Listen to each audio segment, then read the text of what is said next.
Tokuchingamdzai zvakare vana vaMwari kuchirongwa chedu chamazuva ose kunhai pastor.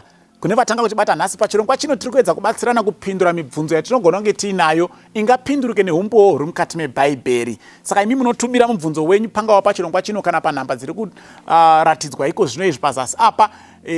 Tikaona mubvunzo wenyu, we will take time to address your question. Tira kupindurawo zvakare mubvunzo wakabvunzwa neimwe hama panapa. Uri kuti iwo, konhai pastor, MUKRISTU anotenderwa here kuva nefuneral policy? Okay? ChiKristu here kuita funeral policy? In other words, zvaari kutaura panapa. Now, ndisati ndaverenga mavhesi regai ndigare ndati, kana paine chinhu chatinokanganisa zvikuru sevanhu, kunyanya isu vanhu vatema, kutadza kugadzirira rufu. That's one area that we are still lacking as human beings. We do not want to prepare for death. Yet death is imminent. Munhu umwe noumwe pauri rufu ruri padhuze zvikuru newe. Varungu vanotaura tsumo yokuti there are two things that you can never avoid in this life: taxes and the undertaker. Kurova kuti rufu ruri definite.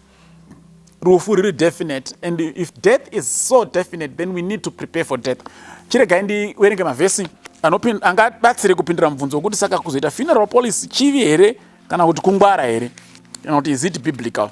Ngatitange naGenesis chapter 23 verse 7, 8 na 9. And Abraham stood up and bowed himself to the people of the land, even to the children of Heth. And he communed with them, saying, If it be your mind that I should bury my dead out of my sight, hear me, entreat for me to Ephron the son of Zohar, that he may give me the cave of Machpelah, which he hath, which is in the end of his field. For as much money as it is worth, he shall give it me for a possession of a burying place amongst you. This is Abraham, the father of faith. Asvika kunyika yaari kugara, aenda kuvaridzi venzvimbo, ari kukumbira, ndikumbirireiwo kuna Efroni mwanakomana waZohari kuti andipewo bako ririko kupedzisira kwemunda wake, ngaachaje hake mari yaanoda, because ndoda kuzoshandisa bako iroro kuviga hama dzangu. So Abraham, the father of faith, had prepared for death, not only for his death, but even for the death of all his relatives. And mukaverenga bhaibheri renyu kumberi kumuchazonga ndo makavaigwa Sara, ndo makavaigwa Rebeka, muroora wake chaiye paya painzi nditakurei nemapfupa angu munidzosere vana Jacob vachitaura, vakanovigwa mubako rakatengwa nasekuru kuMachpelah. Saka dai yanga iri language yenhasi tikati Adhamu akaisa pafuneral policy yake vazukuru vaivapo pafuneral policy nevanga vasita vabarwa, vaingoziva kuti tine guva redu rakatengwa nasekuru vedu, tine nzvimbo yedu yekuvigwa, tichavigwa zvakanaka. This is Abraham.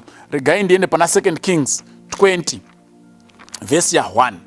In those days was Hezekiah sick unto death, and the prophet Isaiah the son of Amos came to him and said to him, Thus says the Lord, set your house in order, for thou shalt die, and you will not live.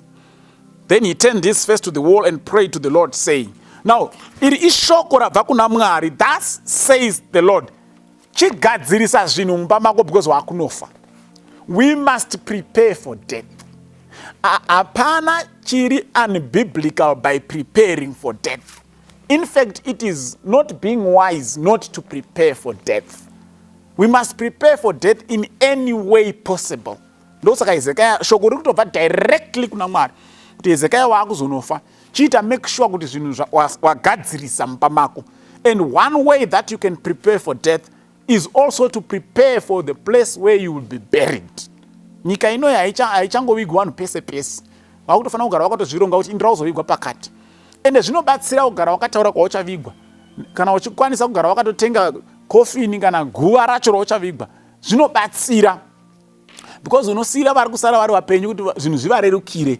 Kune vanhu vanosiyira vanhu nhamo, ivo vafa. Vanhu vanorwara vachinetsana, tomuviga kupi, todini, hapana mari yeguva, hapana mari yekutenga guva. Iwo waiva nemari uri mupenyu kuti waikwanisa kunge wakaita izvozvo.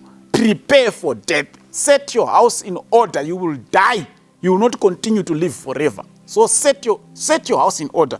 Prepare for that. Luke 23, verse 50, 51, 52, and 53. Luke 23, verse 50, 51, 52, and 53. Iyo panapa. And behold, there was a man named Joseph, a counselor, and he was a good man and a just. The same had not consented to the counsel and deed of them. He was of Arimathea, a city of the Jews, who also himself waited for the kingdom of God. This man went unto Pilate and begged the body of Jesus, and he took it down and wrapped it in linen and laid it in a sepulchre, ndokuti muguva, that was hewn in stone, wherein never man before was laid. Joseph of Arimathea akanga atori neguva ranga akatotenga, hanzi raiva dombo rakachekwa roita kunge bako, mamusina kutombovigwa munhu, ende vanotaura vanoti iye akanga atoritenga kuti azovigwe imi kana achinge afa.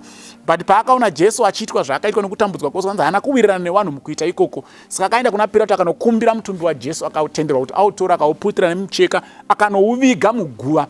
Joseph of Arimathea had a grave already prepared for himself, but akazoviga hake Jesu Kristu. Ndosamurizi mamusina kumbovigwa munhu. Vanoongorora vanoti akanga achitoprepare kuti ndo raizova guva rake iye rekuvigwa, but Jesu ndoma akazovigwa. Saka hapana chakaipa pakugadzirira rufu in whatever way zvinoenderana necontext nenguva yenyu nenzvimbo. Prepare for death, that is being wise, and that shows you believe the word of God. Rinoti vapenyu vanoziva kuti vachafa, asi vakafa havana zvavanoziva. Todaira tabatsirikana, Mwari atikomborere. Amen.